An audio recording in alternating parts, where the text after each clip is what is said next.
So what we're going to cover when we talk about harassment, and I noticed I've spelled harassment two different ways. If anyone else noticed that. Not just regular, or what I would call harassment, but sexual harassment is part of the training, creating a hostile environment. What our policy is on that, how do you report a complaint, or how do you make a complaint, and what potentially could happen as a consequence for this behavior. So the first thing to know is actually by federal law, sexual harassment and harassment in the workplace is illegal. Remember some of these little tidbits because you will be tested. I think many of us, maybe half of us, were around for the '64 Civil Rights Act, basically protecting all genders in the workplace. So some of these came from, again, from the Civil Rights Acts of the '60s. And in '91, the federal government specifically addressed sexual harassment.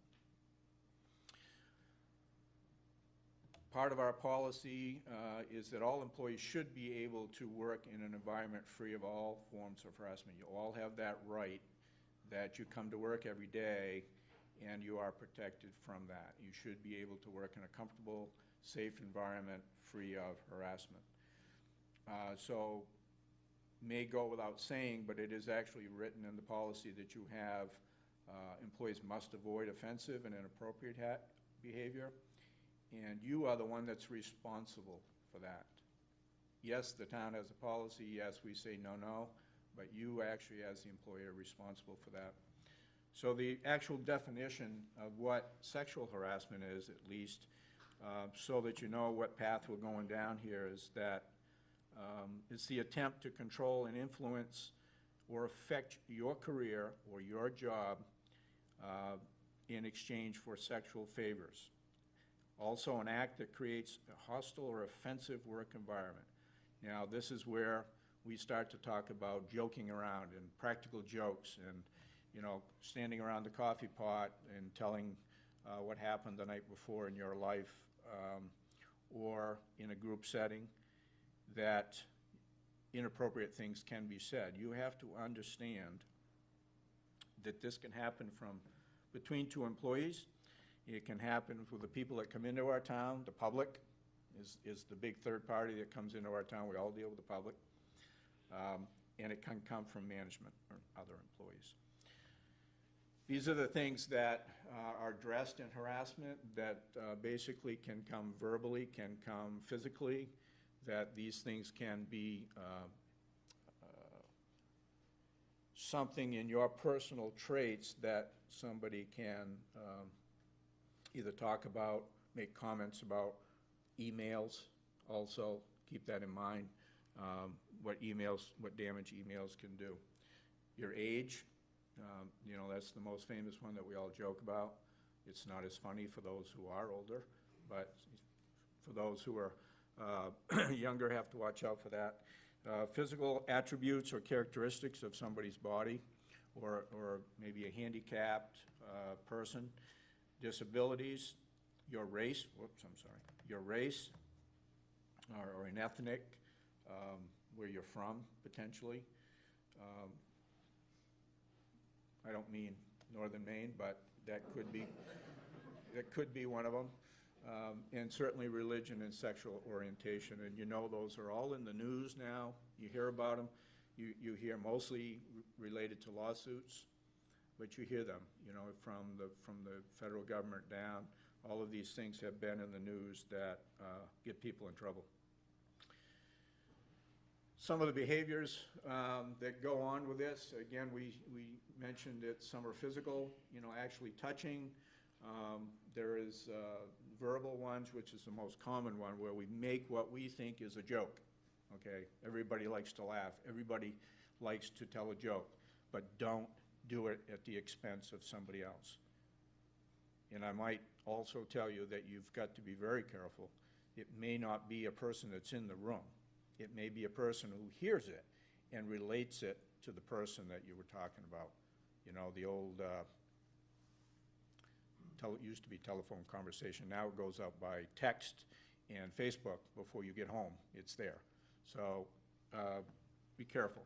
And we deal a lot with the public, and we have to be very careful that we don't, the next morning at the water cooler, talk about, you know, a particular meeting or a council or a committee meeting that we were at where somebody from the public was there, and oh, by the way, folks, that's gonna get you in trouble.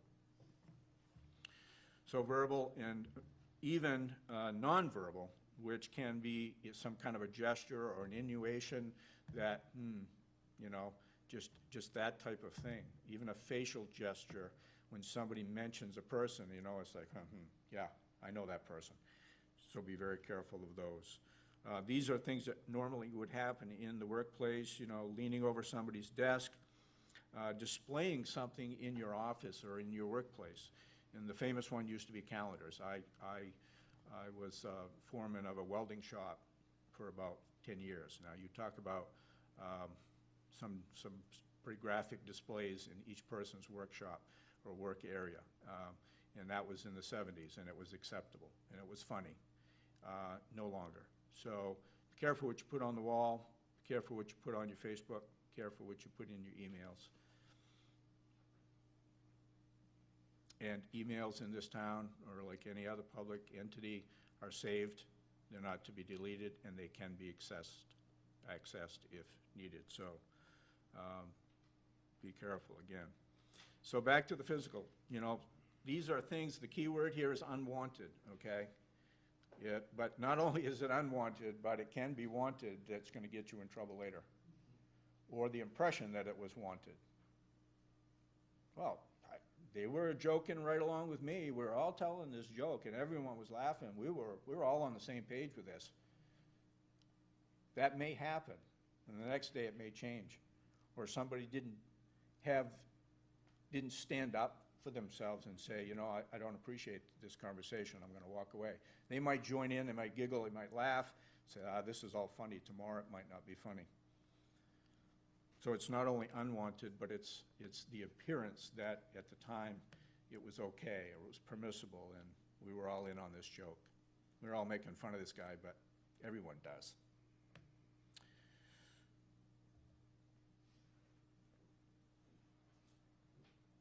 Examples. The most blatant one would be a threat that if you don't do something, or you don't do it my way, or you don't accept my behavior, I'll do something about it. I'll get you fired, or you'll have a bad review, or I'll tell mommy. I mean, these are threats that tell you that whatever that behavior is, or don't tell anyone that we're talking about this person. If you do, you'll be ostracized from the group, you know, the good old guys. You know, we're all together on this, so don't be bagging me on this guy, because I'll get even with you, basically. That is where you're going to get yourself in trouble. When you hear that word said, it's a threat. And you had better, at that point, either walk away from it or make it known to your supervisor that this is going on. Otherwise, you're part of the problem. Sexual flirtations, advances, propositions, they can be written, they can be verbal. Somebody slipped you a note on your desk. And certainly graphic verbal comments about an individual's body. I think we're all understanding what that's all about. A couple of the examples also in harassment is creating a hostile environment. In a hostile environment, I think we all picture somebody with a gun coming in. This is a hostile environment. Hostile environment can come right down to a discomfort of an employee who comes to work each day and is just not happy because I have to go into that atmosphere every day. And they're making fun of me every day. And I know I'm going to go in today, I'm going to get the same looks, I'm going to get the same jokes, I'm going to get the same teasing. That is a hostile environment. And if that maintains itself, you know, for days on end, someday somebody's going to step up and say, can I see you in my office? Because I've had a complaint.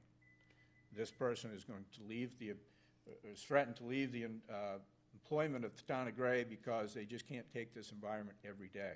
it's hostile. So it doesn't have to be guns and knives. It can be all of the things we just talked about.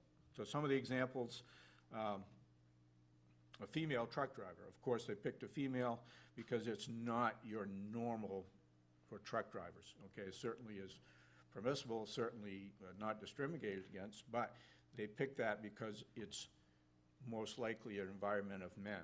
So a female truck driver hears comments about her physical characteristics whenever she's in the garage.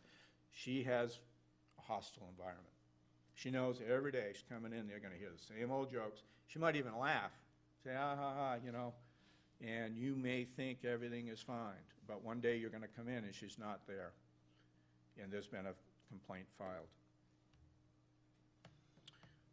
Mark is embarrassed when his female coworkers chat about him. Now, here's kind of a flip side that you don't hear, but it can happen this way too, and you have to understand that.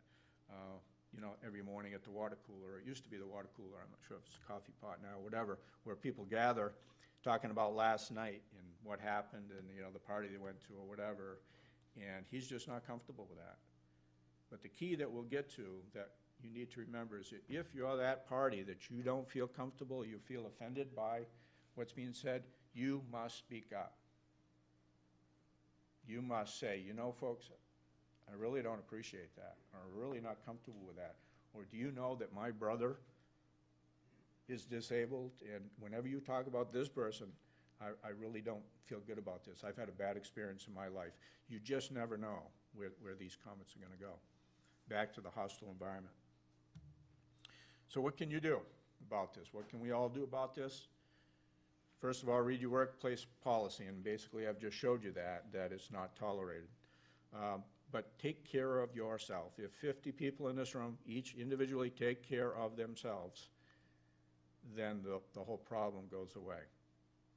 We don't create that hostile environment, or we have some respect for other employees and the public, and we don't get yourself into trouble to begin with. So again, speak up if it's you.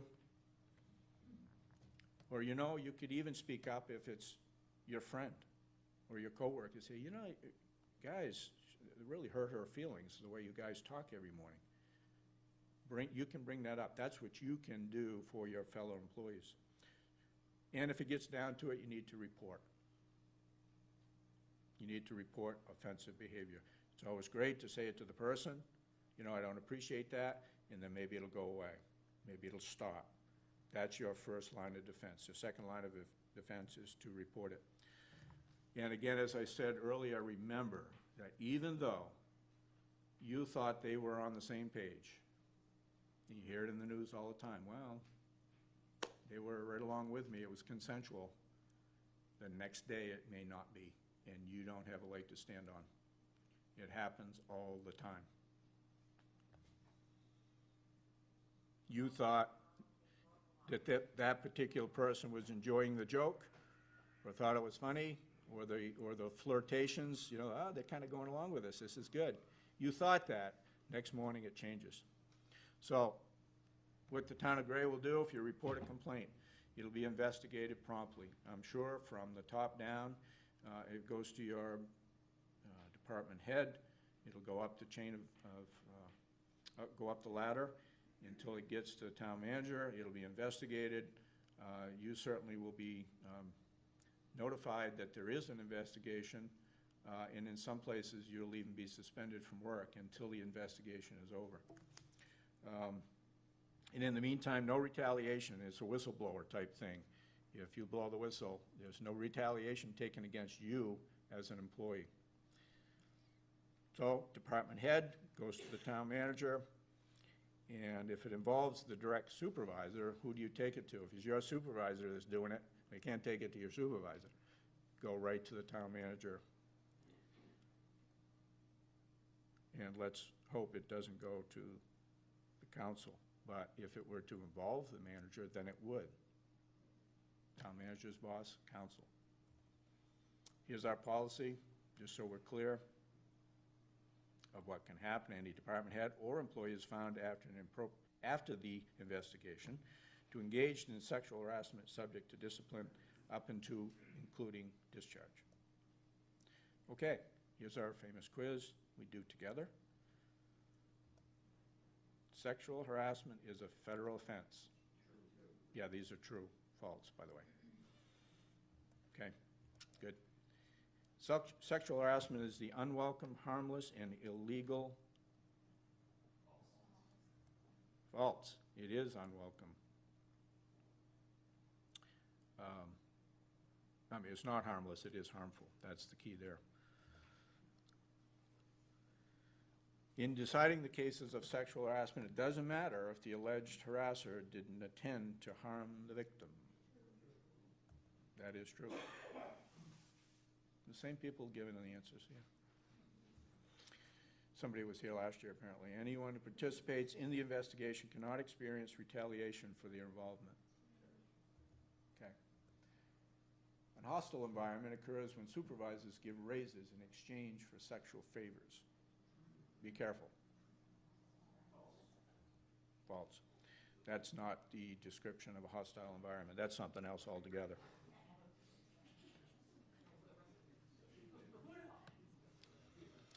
Okay, within the 15 minutes, that is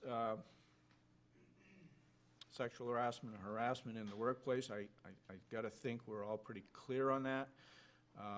Again, if there's any questions right now, don't be afraid to ask, but in the future, if you walk away from any of these subjects with questions, go to the person who instructed you, call me, call them, call the blood-borne pathogen guy. Thank you, by the way, for taking the heat that I may potentially have taken had he known me. So any questions on harassment? Yes, Deborah? Chief, I think it's also important that when we talk about a hostile environment, we have coworkers that we are supposed to be working cooperatively together with. And creating a hostile environment may not just be unwanted sexual gestures or making fun of someone's physical body. It could be creating an environment where they don't want to come to work anymore because they feel singled out for any number of reasons, made fun of, or little tricks, or little whisperings in the corner where they're not part of that, where there comes a point where they're leaving each day thinking, I don't know if I want to go back the next day. So I think it's important that we also know that we have an obligation to our team co-workers and an obligation to be sensitive to the environment that we potentially could be creating for someone who feels isolated or unwanted. Absolutely. Very well said. So it's a, and that is, you know, I think part of the team effort, of course, it sounds corny, but, you know, we're all in the same room. We're all in the same business. We serve the public of Gray, and we're here for all the right reasons, hopefully. So let's hold on to the good people that we've got. Let's not be alienating anyone.